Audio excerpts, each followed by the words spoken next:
Hey, everybody. Good morning. Maybe good afternoon to some of you. All right. So, most people have gotten into the meeting so far. I know that there's going to be a couple of people who are not going to be able to make it today.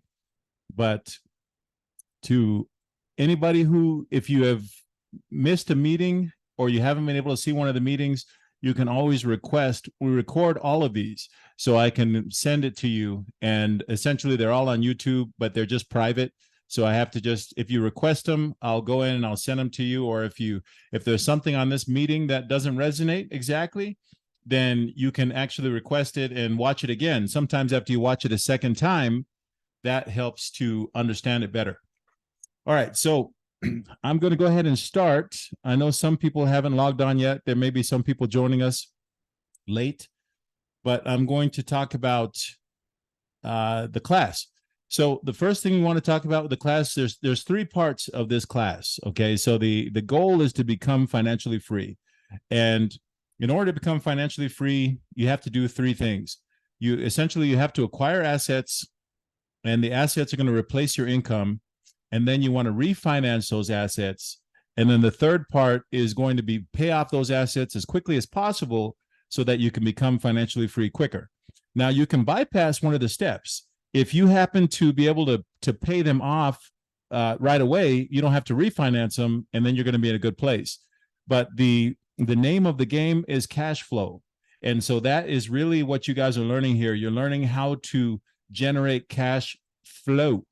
So the quicker you generate cash flow, I compare cash flow to horsepower. And when it comes to like a car or a vehicle, the more horsepower you have, the faster your car goes. And if we're looking at the game of life as a race, the faster you're going to be able to get to the finish line. So you want to develop as much cash flow as quickly as possible, and that's going to be the game changer. All right, so we're gonna break it into three parts today. Okay, so we have the first part of it is acquiring assets. That's actually the part we're gonna go over last. We're gonna go over acquiring the assets at the end of the class. I'm gonna go over that part of it. The middle part of it is where I'm gonna actually start, and that's gonna be with the refinance, because I know some of you are having trouble with the refinance portion of this, and I want to make sure that we cover that part of it. Okay, and then we're gonna go to the next part, which will be Randy's part, which is going to be paying off debt as quickly as possible. Okay, but before I start the class, I always like to start with our wins. So without further ado, I'm going to talk about the wins. I'm going to talk about some of the properties that some of the students have been able to acquire. Giuseppe is in the process of purchasing his fifth house. He has four. He's on his fifth one. Martha has four houses. Gerald and Andrea have three houses. Ishmael has three houses. Jermaine has three houses. Dave and Gail have three houses. Jordan has three houses. Ray and Vanessa have three houses. Lewis just acquired his third house. Kira has two houses, and she actually has her third house under contract. John Eilers has two houses, and he has his third one under contract. Well, he's in the process of acquiring his third one. Randy and Valerie have two houses. Matthew has two houses. Daniel has two houses. Devin has one house, and he's in the process of getting his second house. Josh has one house. He's in the process of getting his second house. Josh Zolweg has one house. Don has one house. John and Karen have one house.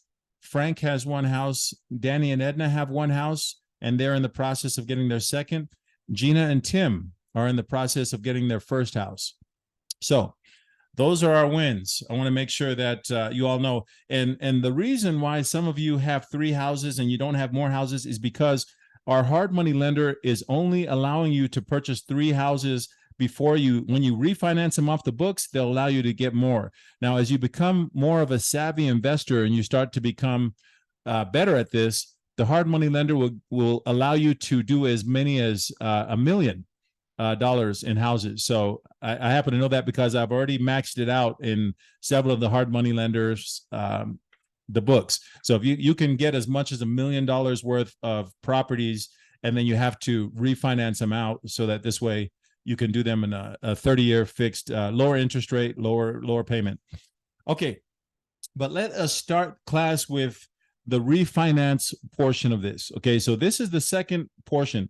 Once you've acquired the properties, you want to refinance those properties. Okay, so as we get into the refinance, I want to go ahead and start by saying, if some of you are refinancing with ATL and Nick, you want to, they've pivoted. Now they've changed over from doing real estate loans to electric cars. That's how ridiculous it is. So some of you may be in the middle of a loan, and then you'll find that you're not going to get any response from Nick from ATL, and you're not going to get a response from Kenrick. So if that is the situation with you, reach out to me afterward.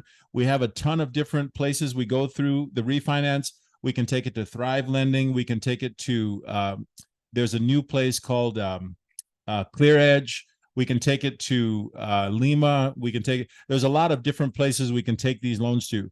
So, and another thing also to keep in mind is that if you find yourself in a situation where you didn't follow the instructions on the appraisal, a couple of you have gotten low appraisals, and the first step is to get a reconsideration of value form. You want to contest and rebut the appraisal. You want to say, hey, look, this is too low. I need you to come in at a higher number.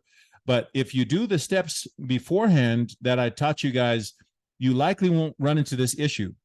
But if you do run into the issue and you file a reconsideration of value form and the appraiser is not willing to come up on his appraisal, you are not stuck. The next step is to simply just say, okay, it's nice knowing you guys. I'm going to go ahead and take the loan to a different lender. Just that easy. We've done it time and time again. It's very, very easy for us.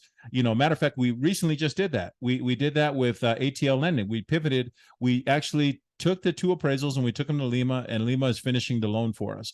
So if you guys find that, or you find yourself in a situation where when you refinance, they're saying, oh, you have to bring X amount of money to the table, 10,000, 20,000, or some ridiculous amount, you can just say, well, thanks, but no thanks. And you take it to a different lender. And then more than likely, if you follow the steps the way that we've outlined it for you, you'll be able to get a much better appraisal, and likely you won't have to come to the table with any money, very little money, if anything. All right, so I'm going to go over those steps for those of you who have not gotten the steps. Okay, the first thing you need to do with an appraisal, how to get a good appraisal. These are the steps on how to get a good appraisal. The property manager needs to meet the appraiser. Very, very important. I can't stress how important that is. Okay, when the property manager meets the appraiser, you're going to find that immediately is going to set the appraiser off to know that you care about the property, that you care about the appraisal, that you are on top of this. So the property manager meets the appraiser, and if you have a scope of work, you present the scope of work, or the property manager presents the scope of work to the appraiser. Okay, once they've presented the scope of work and said, hey, we've done this, we've done the floors, we've done the kitchens, we've done this, we've done this, we've done this, the appraiser will then take all of that into consideration. Okay, and then after you do that, the property manager needs to also give the appraiser a number that you want the house to come in at. So if you're trying to get a loan for $100,000, you need to make sure that the appraisal comes in at least 140. Okay, because you want to have a little bit of cushion. So this way you tell Frank, if Frank is your property manager, or you tell Rachel, if Rachel's your property manager, or Vanessa in the case of Home River. I know that that name Home River, it for some of you on the call, it really starts making your skin tingle a little. I know Randy, I think you've had a bad experience also. I think Daniel also, but we've all had bad experiences with them. But we have that's why we have choices, we have options. But anyway, whenever it comes to the appraiser, the property manager needs to come in with a number, because appraisers are only human. And if they come in and they don't have any idea of where you want this property to come in at, they're likely going to come in with a low number. They'll say, oh, this is what the appraisal comes in at, whatever the case is. But again, first thing, meet the appraiser, show them the work you've done. Second thing, you need to make sure you come in and you need to also come in with a number. And then the third thing is, if they do actually come back with the low appraisal, you need to fill out the reconsideration of value form. And the reconsideration of value form means that you simply have to produce some evidence that the appraiser might have missed some of these properties. You simply say, well, here's some properties that you might have missed. This is a property that, it sold for this amount. This is a property that sold for this amount, and so on and so forth. But I digress. So anyway, that's one of the things we need to worry about with the refinance. Repairs. All right, this is another thing we are working on. Okay, we're working on the repairs. Sometimes some of you have been buying properties and you've been finding that after you close on the property, there's little things that are coming up, like the air conditioner. And I shouldn't even say that's little, but something like an air conditioner or some plumbing or something like that comes up. So what we're working on doing is we're trying to get power to the property, because what happens is that when you close on the property, a lot of these properties don't have power. So Memphis Light, Gas, and Water has not provided power for the properties. So you have no ability to go in there and actually see if the air conditioner is running correctly or to see if there's any problem with the plumbing. And so if you're buying a vacant property, then that we want to make sure that we get an inspector in there beforehand and make sure that all of these things are running correctly, so it can prevent from any problems from happening. Okay, so some of you don't have to worry about it because you might be buying a property which is already occupied. It already may have a tenant in there. And if that's the case, this isn't something you're going to have to worry about too much. All right, so, okay, so refinance. Before we move on to the next portion of the class, I want to see if anybody has any questions. I see somebody's put a question in the chat. Let's see here. Gerald and Andrea. Gerald, go right ahead and unmute yourself and ask away. Hey, Korbie, on the inspector, is that somebody we need to acquire, or is that somebody that you have telephone number for, or does that go through James, or how do we get a hold of an inspector? We are actually working on that. We actually have an inspector now that we properly vetted, and he's a good inspector. And what we'll do is that before we close on any vacant houses, we're going to get that inspector. It'll probably run about $300. That's the price point we're finding. But it's okay. It's better to spend $300 to save $5,000 at the end of the day. So I will provide you guys with the inspector. So when we're closing on a house, or if you guys find the house and you're not sure, we want to make sure that we get the inspector over to you. But we have to get power to the house. So likely a lot of times you may have to take the power in your name, because we like to have the tenants take the power, and this way you don't have to worry about paying anything. But if you have to put the power in your name, at least temporarily, it's okay. And I'll show you guys how to do that as well with Memphis Light, Gas, and Water. It's a simple process. You may have to stay on the phone for a while, but you can get the power turned on just so that the inspector can get out there and make sure there are no problems with the property. Okay. And is that something that we should be thinking about doing for houses that are not vacant? Like the house that we got on Barron, that house needs a lot of work. Is that something we should have probably got an inspector for? Yes and no. And when I say that is that a lot of times if the house is occupied, what you want to do is you want to use repairs as a method of negotiating power. You want to use it as a play. Like, for instance, if you have a house and you have a tenant there and the tenant's paying $1,100 a month for rent, what you may want to do is you may want to go in and say, okay, everything looks good. You ask the tenant, hey, is there any problems? Are you having any kind of issues? And a lot of times the tenant will say, oh yeah, the problem is with this back door. We have this problem with the back security door, or we have this problem. There's a leak in the roof, or whatever the case is. And then essentially you use it as a negotiating tactic. You say, well, we'd be happy to fix this part, but likely what's going to happen is that your rent will have to go up about $50 a month, or your rent will have to go up this much. And you'll be surprised at how many tenants are perfectly okay with that. They'll say, hey, if you're going to fix the kitchen floor, yeah, we'll pay another $100 a month for rent. That's not a problem. But yeah, in the situation that you have a long-term tenant in place, it's not necessarily important to do the inspection. It is important to do, I would say, an inspection, not from the point of the home inspector, because you want to do the inspection from the point of maybe, I would say, a contractor's perspective to see what's wrong with the house, anything major. But, it wouldn't actually hurt to do both, really. It wouldn't hurt to, if you're okay with it, just, do both, because if the AC is on its last leg, you want to know that ahead of time. Okay. Thank you. Welcome, buddy. Okay, so anybody else have any questions about the refinance portion before we move on into Randy's portion of the class? If you have a question, just put a Q in the comment box and I'll invite you to comment, and we'll unmute you and get you going. Anybody? Okay, so if there's no questions, we're going to move on. So again, refinance. If you're stuck on the refinance or you have questions about the refinance, get with me after class because I'd be happy to help you. Let me see here. Okay, Danny just entered. I'd be happy to help you with the refinance portion. We want to make sure that you've got to do those three parts. You can't just acquire the properties and become financially free. You got to acquire them, refinance them, and then you got to pay them off. All right. So, all right. So without further ado, then, if there's no other questions about the refinance portion, I am going to invite Randy to take over. Randy? Looks like Jermaine might have a question. Oh, Jermaine. Oh, yep. I just see it. Just popped up. Okay, Jermaine, go ahead and unmute yourself and ask away.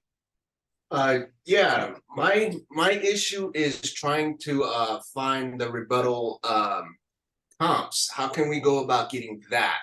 Because I've tried going through several other realtors, and they're kind of wishy-washy on getting back to you, or they'll just send you something that's so outrageous that you can't use it anyway.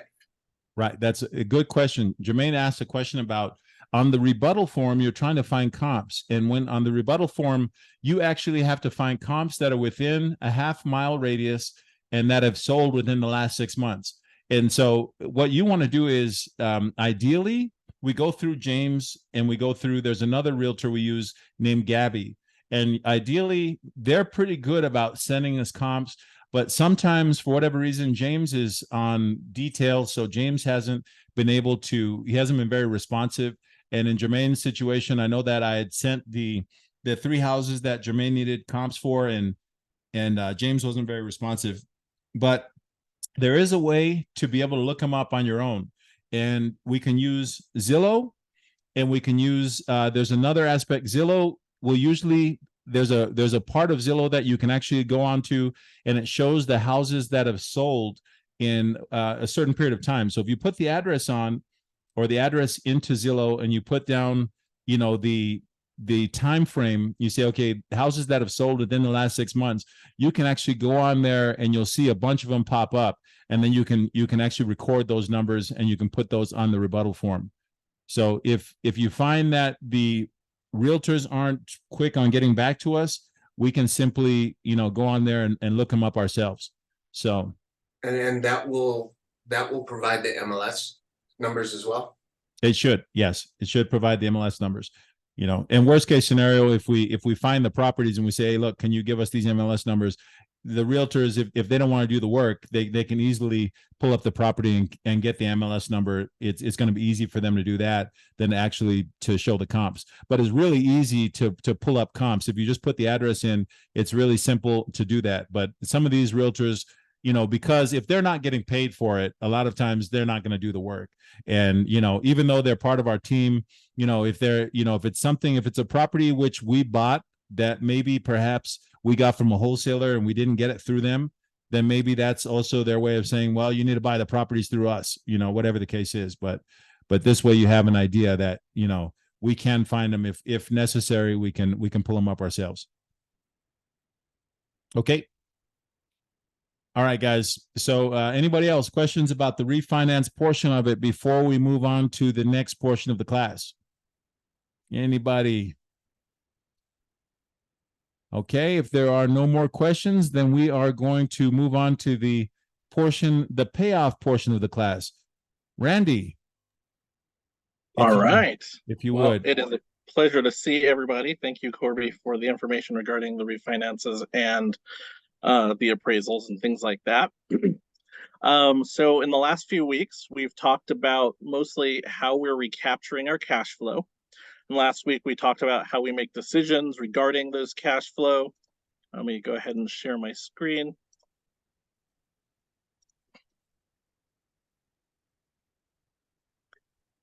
And we ended with the guidelines on how we make decisions on how and when to buy assets, when to pay it off, how to increase our cash flow. We talked about the 5 ways in which we can get cash flow, which is get another job, spend less, buy assets that put money in our pocket, pay off debt, and then the last thing was recapture our tax burden. Now, the last one is probably one of the best ways of recapturing your tax flow. It's also the one that we want to avoid the most. So I'm going to ask you, how many of you guys would do this job?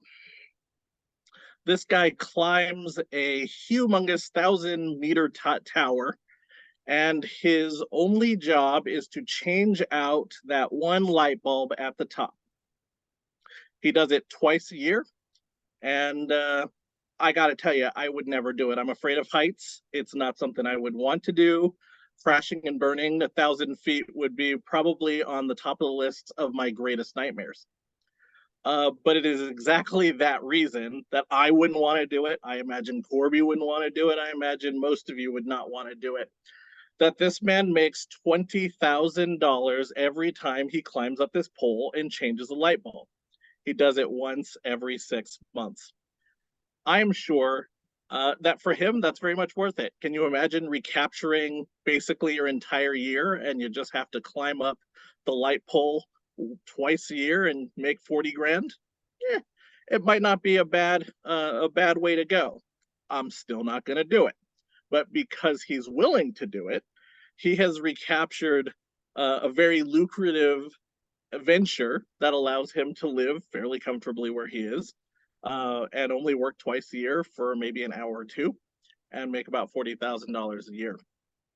The reason I bring this guy up is we have to become comfortable with the things that are most uncomfortable.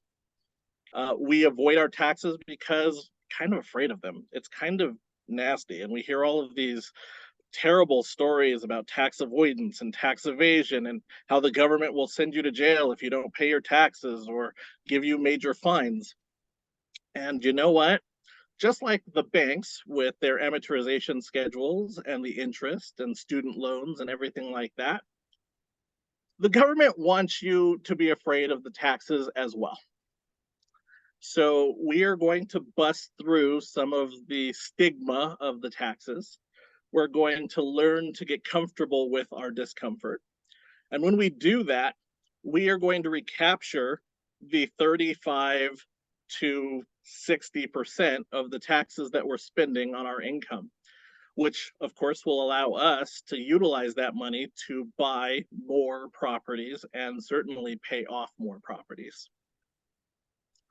So my first question is, who knows, and if anybody wants to throw a guess in the chat, how many pages is the tax code? Anybody want to venture a guess? Anybody? 1,000. 1,000. No. The tax code is, at least according to Google right now, and this is funny, I went to the IRS, I went to Google, I went to several tax attorney websites. I happen to know several people who work for and have worked for the IRS as auditors. I have asked this question, and the real answer is nobody really knows exactly how many pages the tax code is, which in and of itself is terrifying. Even people who work for the IRS, it's so convoluted they can't even count how many pages there actually are in the tax code. Moreover, if you work for the IRS, you don't know what's all in the tax code. That is why, in addition to this 6,871 pages, the government has included tax guidances and tax regulations on top of the tax code, helpful instructions on how to read the tax code that brings that document up to 75,000 pages worth of documents. So if you were to go to the IRS website and want to know about the tax code, they would send you a packet of about 75,000 pages, and you could pour through that, and you could become an expert in the tax code. Now, to put that in perspective, War and Peace is only about 1,200 pages, meaning that the base tax code is 6 times the amount of War and Peace, which I have no intention of reading, and 62 times the size if you add the 75,000 helpful instructions that the IRS has put inside there to help you understand the 6,871 pages. So I can understand why we would be uncomfortable with the tax code. Even the tax professionals have no idea what's going on from the standpoint of the taxes. So then it begs the question, who is the tax code written for? Well, in order to figure that out, we have to understand the types of income and how they are taxed. So many of you guys have read Rich Dad, Poor Dad, and if you have not, we'll make you aware of the cash flow quadrant. But in short, it is the ways in which you receive your money, and based on how you receive your money, how that money is taxed. So in this quadrant, you have employees at the top. You have your self-employed people on the other side here, just below them. On the other side, you have business owners. These are people who generally own businesses with 500 or more employees, your Amazons, your Walmarts, your Facebooks, etc. And then you have your investors. Now, on the left side of the quadrants, both the employee and the self-employed are listed as active income people, meaning they receive a W-2 or a 1099. They work really, really hard for their money. And in fact, the only way to get more money, as we've kind of talked before, for those people outside of being an investor is they have to work harder. They have to get another job. They have to book another job. They have to do whatever is necessary to get money to go in. You would think that the tax code would reward people who worked hard and would tax them less. But of course, we all know that is not the way of the world. So the employee, the W-2 people, many of us, which we're trying to get out of, we are taxed between 30 and 40% of our income. It's very easy for the government. They take the money pretty much right out of your check. So if it probably wouldn't surprise you that of that nearly 7,000 pages of the tax code, only about 100 to 200 pages are dedicated to the employee, because they take their money straight away, and it's up to you to let the government know when you should get a small refund. But really and truly, there's not a whole bunch in terms of deductions or anything like that. If you're self-employed, many of us are also self-employed, we work harder. We often work nights, weekends, on call, just to scrape and scratch to get money by so that we can earn and earn our livings. And a lot of the employees aspire to be the self-employed. But we understand once we become self-employed, we just kind of own our job. The job actually kind of owns us, actually. We work harder, and sadly, we get taxed more, 40 to 60%. This is because the taxes are not subsidized by the businesses that we work for, so our taxes actually go up. So 60% after your business deductions also are taken by the government.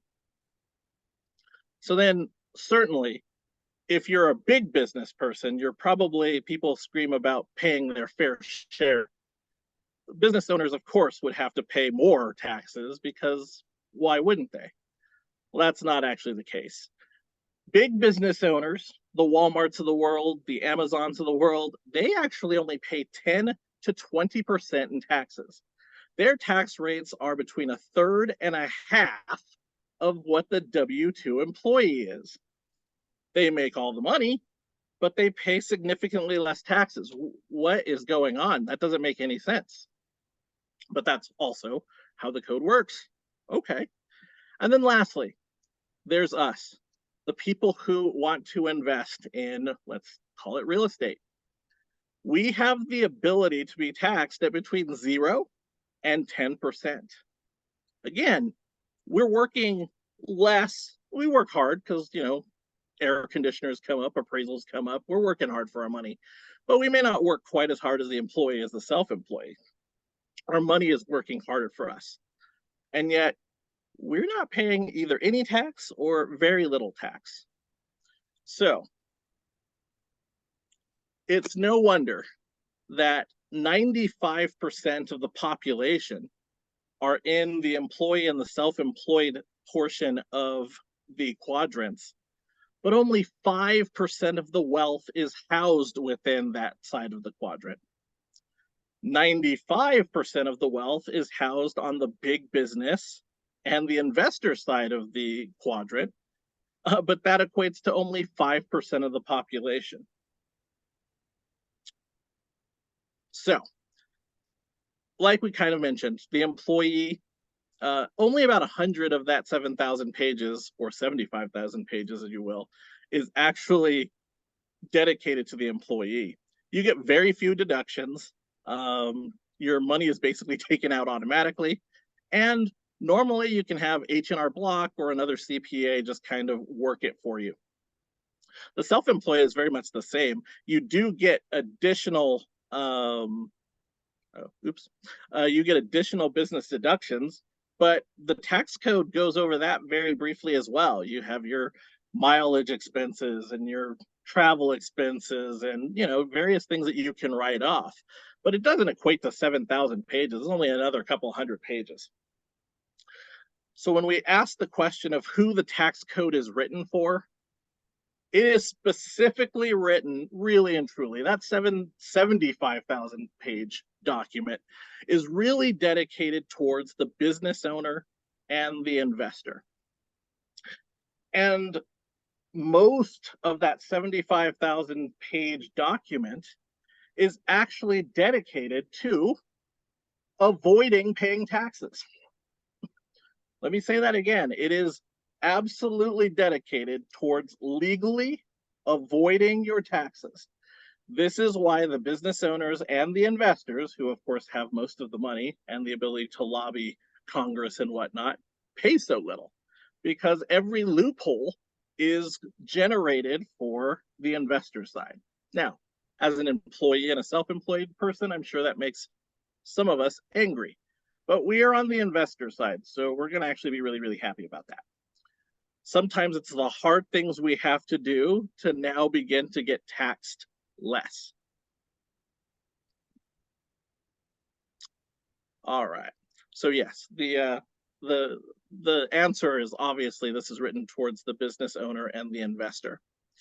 So it's clear that for us to be able to get to the point, actually I'm going to go back here, to be able to recapture some of our cash flow that's being yanked away from us at the 30 to 60% range, we obviously want to move ourselves away from being the employee and the self-employed side and get to the investor, which we're already working on. But one of the other pitfalls that we have to be aware of, and they did this on purpose, the reason that this is 75,000 pages is on purpose. They don't want us to understand this. But deductions for passive income in general can only be taken for passive income, meaning any money I make and or lose building my houses, maintaining them, paying property managers, etc., can only be deducted against the income of the passive income. In general, I cannot take any deductions off of my passive income side and take it off my self-employment, my active income side. Of course, some people do it. And the reason they're able to do it is because inside of those 75,000 pages, there are loopholes that allow you to move your passive income losses over into your active income so that you can begin to recapture some of your income that you're hard working And then we can use that income to then leverage and get some additional properties. This is why it is extremely important as we are beginning our journeys and moving through our journeys as being investors and moving away from being self-employed, that we don't look at our taxes as being a once a year, April 15th moment. Our taxes, as we begin to grow, have to begin to be planned from January 1st. And so I'm advocating that as you guys are growing, as we're all growing, that we actually need to find some tax planners who can help us navigate the roadmaps. We might pay them 5%, but they may help us avoid 40 to 60% of our taxes, which we can recapture and utilize for investments. It's critical. So if you're going to go down this road, and again, I strongly encourage you guys as we're buying more houses, getting more passive income, and trying to leverage it either against our W-2 or eliminate the W-2 income altogether, we should be looking to find a tax planner. One of the tax planners, as you're looking for them, they should be well-versed, and you might want to write this one down. This one's kind of a really cool nugget. They should be well-versed, this is one of the ways you'd vet them, in IRS Code 469. IRS Code 469 is one of those loophole codes that allows you to take some or all of your passive income to be used to offset your W-2 or self-employment income. Now, there are rules that you have to meet, and they can be difficult, some of them, but they're not impossible. So if you can get the right tools and understand the right roadmap, you can take your losses from your real estate investments and use it to take off from your W-2 investments, not hand that money over to the government, and redirect that money back into your real estate investing opportunities so that you can grow your passive income that much faster. Okay. Just very briefly, and I'm not going to go through all the ways, but just kind of briefly for those of us who make less than $150,000 or actually $100,000, it will allow the IRS will allow you to take $25,000 off of your investment income to offset your W-2 just with nothing. You don't have to worry. You can just do it as long as you make less than $100,000. And then it kind of phases out towards the 150. There's also specific information on how to become a real estate professional. If you are allowed to be a real estate professional or REP by the IRS, and this does not necessarily mean that you're a realtor or a broker or anything like that. You just have to meet certain requirements. You can take some or all of your paper losses and take it against the W-2 or active earned income. So it is going to take some research. It's going to take some planning for your specific situation.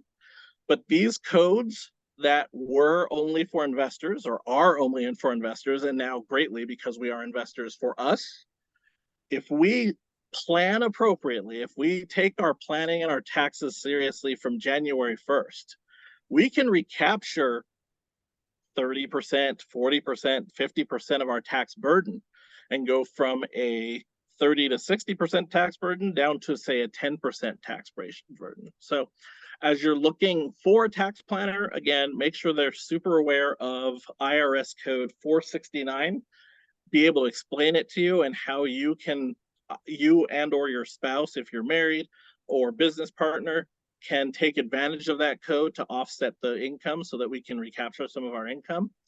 They should also be familiar with bonus depreciation, which is a form of being able to take a great deal more of our depreciation instead of over the 27.5 years, sometimes in year 1, sometimes in year 1 through 3, just as an extra way of offsetting income in years that we need it so that we can avoid our tax burden. So I wanted to know, I know taxes, again, is not our most favorite topic, but it can be, if we plan correctly, can be the single greatest way of recapturing our cash flow, even greater than recapturing our interest expense. And we all know what that looks like, even in this time of 8%, 7%, 9%, 10% interest rates. The amount of taxes you're spending is likely greater than even the interest you're spending on your homes. It is important to make this a part of your plan as you're looking to increase your cash flow so that we can, as Korbie said, expedite buying more properties, increasing the cash flow, and getting out of the rat race. So yes, that is my presentation for today. Do we have any questions regarding what I've gone over? I do want to make one more thing. I'm not a tax professional, but you don't have to be to understand that you need help to do your taxes. You just have to take the time to find the correct help so that you can save money. So not tax advice other than find a great tax planner. Any questions I'd love to take. Otherwise, I'll turn it over to Korbie and we can move on to how to procure our assets. Guys, any questions? I know that I did see in the chat, it looks like Ray's got a good tax person, and I know that also Kira has a good tax person as well. So if you guys are looking for a good tax person, then by all means, afterward, send me a message. We'll be happy to share those people with you so that this way we can help you to save more money. Okay. All right, Awesome. guys, if there's no more questions, we are going to move on to the fun part. Okay, that's going to be acquiring properties.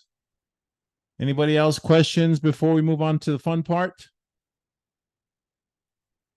Okay, if there's no questions, then I am going to share my screen.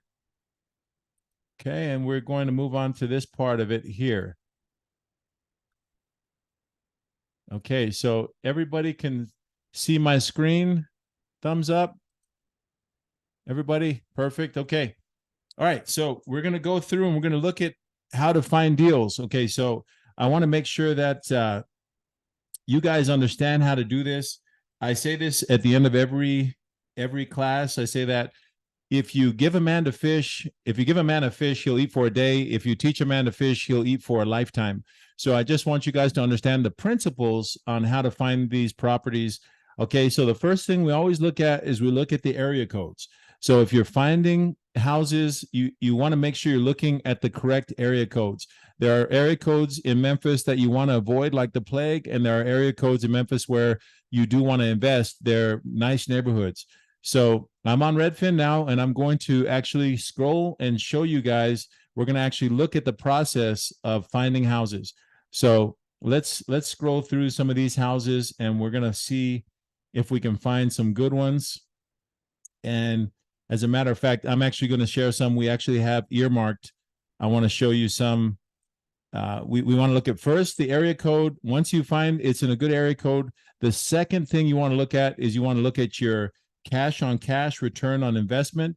And then the third thing you want to look at is the ARV of the property. You want to see what's the property worth. You want to make sure that you understand, you're not paying too much for the property, because you can't pay more than 75% of the ARV. All right, so let me see. I'm going to pull up a specific house, okay, because I have a couple earmarked. All right, so let's see. Okay, here's a house that I have earmarked. I'm going to put in the address because I saw this one, and we are actually in the process of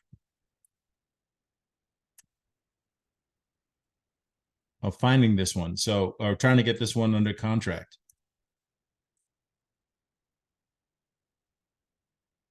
All right, let's see if this one pulls up.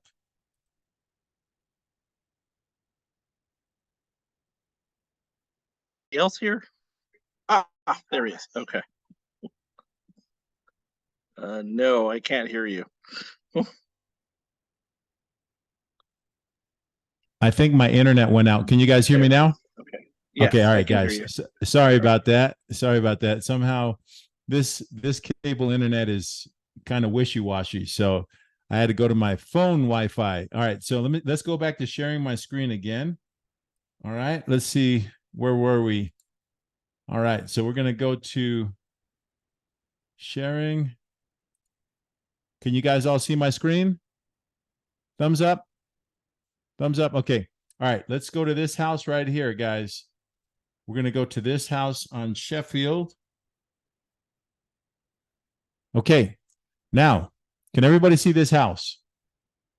All right. This house is a house on 3140 Sheffield Cove. It is listed for $70,000. It's a 3-bedroom, 1-bath house. All right. So first thing we look at is it in the right area code? 38118. It is. Okay. It's in Parkway Village. This is a really good area code. Now, let's look at the price. It's listed at $70,000. Now, you want to find the ARV. If you don't know how to find the ARV, there's a program. We're still working on getting you guys the program on actually typing in the house and getting the ARV. But here's what we're going to do. We're going to figure out our cash on cash return on investment first. This particular house, a 3-1, it's a small house. It's under 1,000 square feet. But this house, I already know because I spoke to Frank about it, is it will rent for $1,100 to $1,200 a month. All right, so let's just take the smaller amount. Let's take $1,100. Okay, if you multiply 1,100 times 12, your yearly rent can be as much as gross $13,200.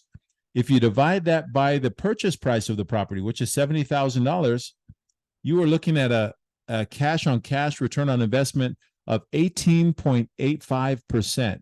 So this would be a really good deal for you guys. So if we do get this house under contract, we'll be sending it to one of you guys and saying, hey, look, do you guys want to get this?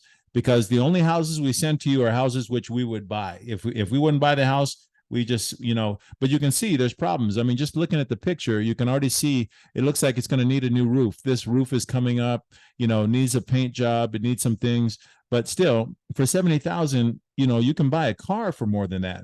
And where are you going to find a car that's going to pay you $1,200 a month?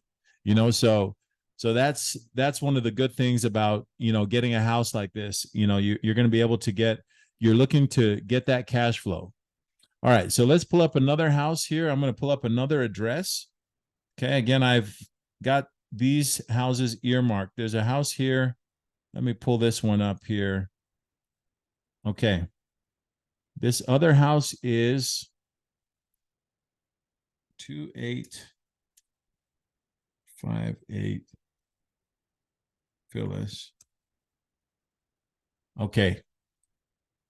All right, can you guys see this house? Everybody see this one? All right, this is another good house, okay? 38118. It's a good area code. This is Parkway Village. $85,000 for this house. It's a 3-1. Now you can see it's in better shape than the last house. You can see how they kept the grass, everything's nice. Now this house will probably bring a little bit more rent. So you can figure you're paying a little bit more money. It's $85,000, but realistically, Frank has already said, let me see this. Let me see the square footage real quick. On this one, I know that I looked at the square footage. I just want to look at it again real quick. On this particular house, yeah, 1,100 square feet.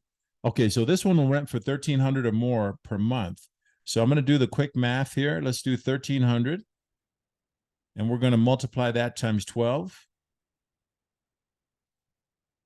And you are going to get $15,600 yearly rent. If you divide that by the purchase price of $85,000, you are looking at 18.3 cash on cash return on investment. So again, this is a really good deal. Anything over 12% is a good return on your investment. So this would be one that if we do get this house under contract, we'll be sending it to you guys, and it would be one that you could possibly purchase. So let us go to another one here. Okay. Let's see. This is one that we actually had under contract. Okay, this is the house on Blanding. Okay, this is again in 38118. Okay, and you'll notice a trend. You'll notice that this house is listed by Dean and his boys. We get a lot of these houses under contract, and then we go look at them. When Frank went and looked at this house, we saw that we couldn't pay more than about 80,000 for this house. They weren't willing to come down to 80,000. So needless to say, it's back on the market. This would be a good purchase if you can get it for the right price. It's a good neighborhood. And just so you know, these houses are houses that back in 2008 and 2009, when I was buying properties, I was getting these houses for $40,000 and $50,000. So you can see how the Memphis housing market has appreciated in value. So in a couple of years, we're likely going to be looking at this house and it'll be listed for 150. So that's the nice thing about real estate, is that it's constantly appreciating in value, but you want to make sure you get it when it's cheap. You always make your money on the purchase. You don't make your money on the appreciation. So don't get that confused. Don't think that you're going to watch this house accrue more value. Just, you want to get it under contract for a good price, and you'll be in a good place. All right, so let's look at a couple of other ones real quick. Let's see. Here's one right here. I know that, as a matter of fact, this morning Joshua sent this one to me. I don't know, this morning, or it might have been yesterday. Chippewa. Okay, so now this is a house. It's a 2-bedroom, 1-bath. It's listed at $80K. Okay, it's 38118. Now, this is another good house that would, it's a 2-1. So realistically, it'll rent for about $1,000 a month.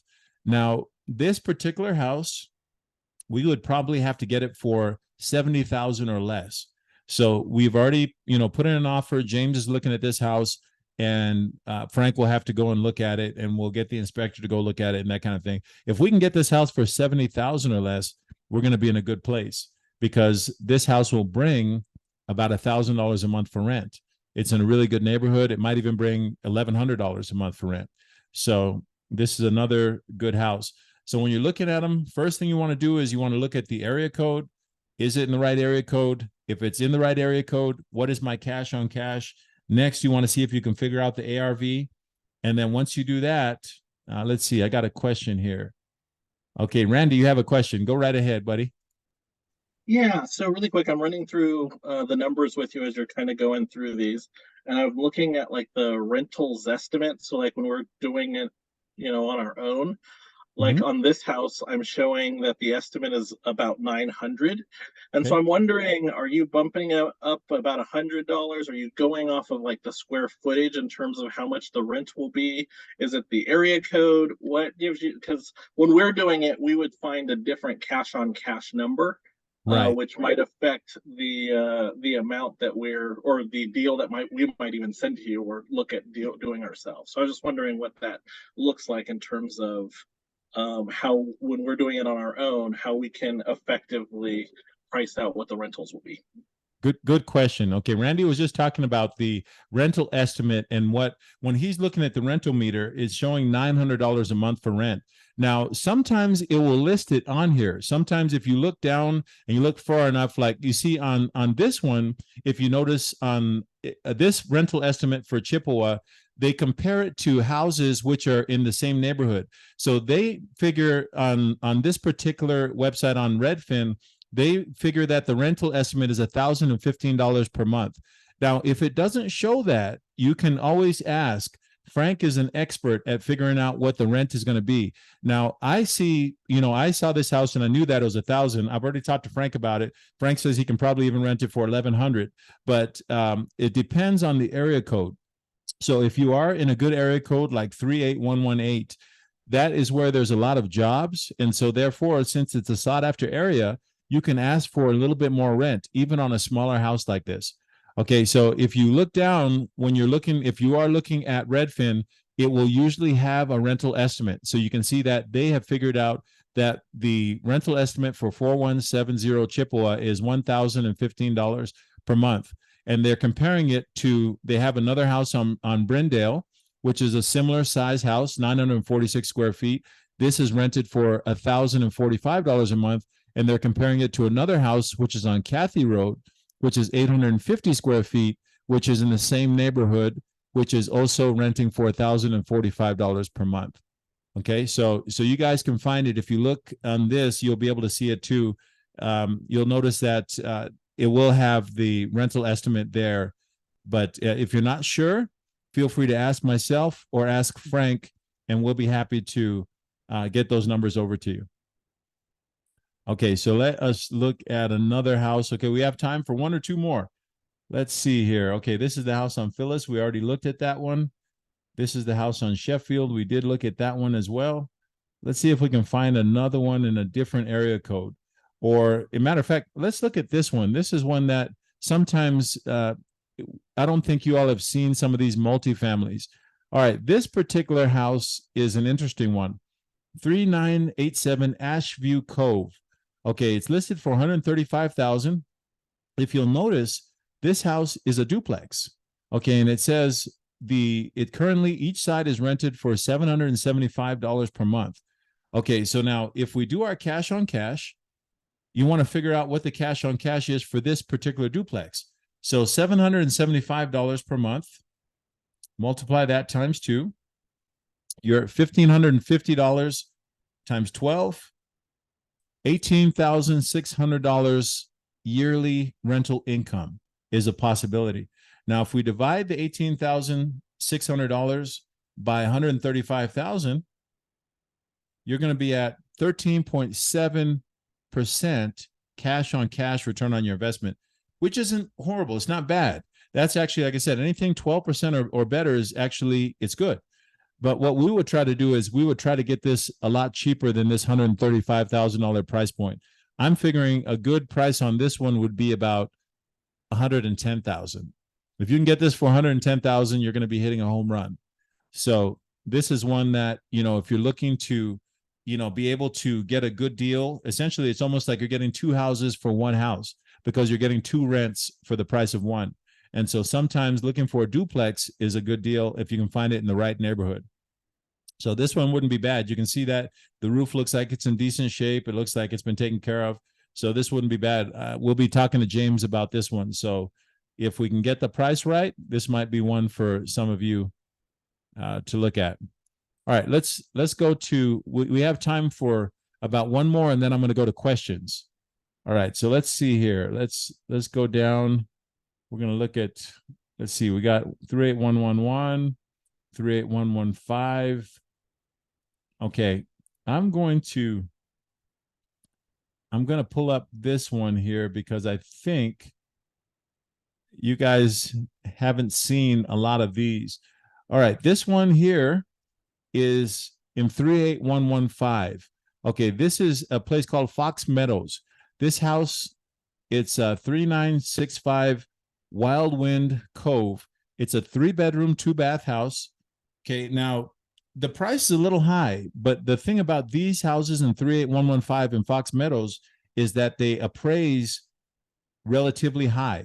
I guarantee you this house is probably going to appraise upwards of 195,000, somewhere in that range. And that's why, it's not a bad deal. Now, realistically, for this 3.2, this is also a very sought after area. Let's look at the rental estimate for this one. Let's see what the rents are. We're going to scroll down. I'm going to guess about $1,600 a month, but let's see what it says here. Public facts and zoning. It's a 1,386 square feet, decent school rating. Let's see what we're looking at. The Redfin estimate. Okay, rental estimate. I was low when I said $1,600 a month. They actually come in at $1,799 a month. Okay, so this is $1,800 a month, and they have 2 comps. They have one, and the reason why this rental estimate is high is because if you'll notice, the comps they're taking are from Germantown. 38125, Fox Meadows and Germantown are kind of sister neighboring neighborhoods. So if you're in the right part of Fox Meadows, you can actually, the comps are going to come in from Germantown. So that's why you're going to get such good comps. So this would actually be a good house. Now you'll notice there's a house that's 1,500 square feet that's rented for $1,790 a month. There's another house that's in the same neighborhood or kind of a near neighborhood. It's also $1,750 a month. So they're estimating this house to be about $1,800 a month rent. So if we do the cash on cash without even a price decrease, let's just do these numbers real quick. Okay, so let's do $1,800 a month times 12. That's $21,600 for the year. and we're going to divide that by 145,000, you're still at a 14.89% cash on cash. Now, we wouldn't pay 145 for this. We'd probably try to get this downwards of 130,000, something like that. So this is one that you can believe we'll be going to try to talk to James about getting this price down. Okay, so without further ado, I want to take some questions. Okay, so I'm going to stop my screen share, and I'm going to go ahead and take some questions. Okay, anybody have questions about the houses we've just seen? Anybody? Okay, so let me say this. There's three parts of this. Again, I want to make sure we go over this. The first part is acquiring assets. That is the fun part, so to speak. All right, so this is the part we just went over. Second part of it, refinancing those assets. Okay, refinancing them to a lower monthly payment, 30-year fixed. Third part of it is to pay those assets off as quickly as possible. Okay, and that's the part that we went over with Randy, regaining some of your cash flow. We were regaining it through taxes. We're regaining it through using different debt tools. So if you missed last week's or the other class 2 weeks ago, make sure you ask me for it so that I can send that to you, because we talked about certain debt tools and how to pay down some of your debt super fast. Okay, but again, what we are going over today is, or over this last part, is we're going over purchasing those properties, getting those properties under contract. All right, so anybody have any questions about the houses that we just went over and acquiring assets? No questions? Okay, so I will say this here in closing. I always leave you guys some homework to do. All right, so let me first start by saying the definition of mastery is the ability to execute effortlessly without the use of conscious resource. I would venture to say we've all mastered how to tie our shoes. Okay, we've all mastered how to drive a car. Well, not all of us. but anyway, yeah. So I think you can we can master. We can drive the car with one hand. You don't really have a problem. It's almost in cruise control. I want you guys to be able to master how to generate cash flow. Okay, when you can generate cash flow at a mastery level, that is when you truly are financially free. Okay, so if you lost everything, you can turn around and you can rebuild it because you understand how to do this. So I will say in closing that I want you guys to look at your goal sheet, make sure that you always keep your goals in mind, you know what you're trying to do. And the goal, I would say, for all of us is to basically develop more cash flow. The more cash flow you have, the more horsepower you have, the faster you can pay off debt, the faster you can be in a financially free lifestyle. So you want to develop that cash flow as quickly as possible. All right. So the homework for this week, just like every week, is to find 3 deals, do this, go under, use those same protocol that I show you, area code, cash on cash, ARV, send them to me so that this way I can make sure you guys know how to do this properly. You're developing that mastery. The more practice, the more perfect, and you're going to understand how to do this better. But if there are no more questions, do the homework. If you guys are in the middle of a refinance and if you are not happy with the numbers, you don't have to take it. We have a ton of places we can go for the refinance. Like I said, Thrive Lending, Clear Edge, Lima. We have a whole bunch of places we can go. So if you're using SNMC and they're giving you some numbers you're not happy with, don't just take it. Okay, I can't stress to you enough. Don't take it. Giuseppe he took a month off the class, and I'll just tell this quick story in closing. Giuseppe took a month off the class, and literally during the time he took off the class, SNMC was they messed him all up. They had 2 of his houses where he was getting cash back, and one of the houses he was having a problem. Well, actually, he has 4 houses right now that he's refinancing. Two of the houses, he was getting cash back. On two of the other houses, they were trying to get him to bring about $25,000 to the table. And this is the kicker. He actually got a good appraisal on one of the houses. There was a house on Fillsdale. He got an appraisal from Christy Adams for $208,000. And the lender was telling him, hey, we can't use that appraisal. You're getting too much money. And so imagine that, they're happy when you're paying money, but if you're getting too much money, they say, well, we can't use it. And so they actually were forcing Giuseppe to pay out of his pocket for another appraisal to get a lower number. And I told Giuseppe, I said, that's preposterous. Don't even think about doing that. So anyway, don't, if you guys are dealing with Sandra and SNMC and some of the girls, they're really, really nice. But if you get some numbers you're not happy with, you don't have to take it. We have other lenders we can easily go to, and we're going to get better numbers. Okay. All right. That being said, yes, Gerald, we'll chat. We'll talk after that. And anybody else? Any last minute questions? Going once, going twice. Okay, guys. I will catch you guys on the next call. Onward and upward. Catch you guys later.